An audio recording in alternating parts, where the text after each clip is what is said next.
Assalamualaikum warahmatullahi wabarakatuh. Saya Clarissa Dika Pratiwi dari Prodi D3 Keperawatan semester 4 Stikes Mitra Adiguna Palembang. Di sini saya akan menjelaskan tentang penyakit katarak. Tapi sebelum itu saya akan menjelaskan definisi tentang katarak. 1. Definisi. Katarak adalah kekeruhan lensa atau hilangnya transparansinya di mana dalam keadaan lensa normal jernih. Transparan atau bening dipertahankan oleh keseragaman serat, distribusi dan komposisi protein kristalin di dalam lensa. Sifat transparansi ini dapat menurun oleh karena lensa mengalami perubahan struktur protein dan inti atau nukleus lensa sehingga dapat terjadi peningkatan kekeruhan inti lensa. 2. Etiologi. Katarak yang paling sering ditemukan adalah proses degeneratif. Namun banyak juga yang dapat menyebabkan katarak seperti kelainan kongenital, faktor metabolik, trauma, toksin, radiasi, dan gelombang elektromagnetik. Dan biasanya juga terjadi pada usia lanjut dan bisa juga terjadi karena faktor keturunan. Adapun faktor yang dapat mempengaruhi katarak: 1.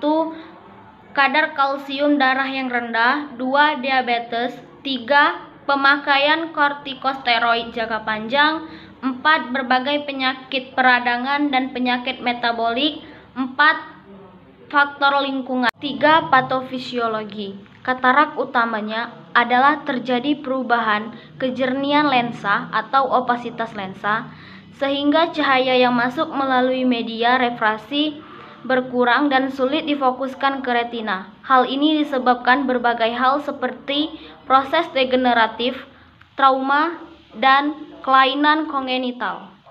4. Manifestasi klinis. 1. Penglihatan akan suatu objek, benda, atau cahaya menjadi kabur dan buram. Bayangan yang terlihat seakan melihat bayangan seperti asap. 2. Kesulitan melihat pada malam hari. 3. Mata terlalu sensitif pada cahaya. 4. Bayangan yang ditangkap seperti sebuah lingkaran. 5. Banyak membutuhkan cahaya yang cukup terang untuk membaca dan beraktivitas. 6. Sering mengganti lensa kontak atau kacamata yang sudah tidak nyaman. 7. Penglihatan menjadi buram. 8. Jika dengan menutup satu mata, penglihatan benda akan menjadi ganda. 5. Komplikasi. Komplikasi yang dapat terjadi pada katarak tergantung stadiumnya. Pada stadium imatur dapat terjadi glukoma sekunder akibat kena lensa yang mencembung sehingga mendorong iris dan terjadi blokade aliran aqueous humor, sehingga pada stadium hematur dapat terjadi glukoma sekunder akibat penyumbatan kanal aliran aqueous humor oleh massa lensa yang lisis, dan dapat terjadi uveitis patoksis. Komplikasi yang juga dapat diakibatkan pasca operasi katarak seperti ablasio retina, astigmatisme, endopaltipisme, glukoma, dan pendarahan. 6. Penanganan. Katarak hanya dapat diobati dengan cara dilakukan operasi. Lensa yang mengalami kekeruhan diambil dan diganti dengan lensa tanam. Jika terjadi gejala-gejala yang dijabarkan di atas, bahkan mengganggu aktivitas ataupun merasa nyeri hebat di mata, segera konsultasikan dengan dokter. 7. Pencegahan. Cara mencegah terjadinya katarak adalah: 1. Memeriksakan kondisi mata secara rutin. 2. Melindungi mata dari paparan sinar ultraviolet. 3. Menjaga kesehatan tubuh. 4. Mengatur pola makan. 5. Menjaga berat badan. 6. Hindari kebiasaan merokok. 7. Kurangi konsumsi minuman beralkohol.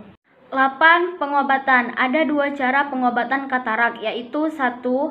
Terapi pencegahan katarak. 2. Terapi bedah. Di sini terapi bedah dibagi menjadi 2, yaitu 1. Operasi katarak. 2. Operasi laser katarak. Baiklah, itu saja yang dapat saya sampaikan. Kurang dan lebih saya mohon maaf. Pada Allah saya mohon ampun. Saya akhiri. Wabillahi taufiq wal hidayah. Wassalamualaikum warahmatullahi wabarakatuh.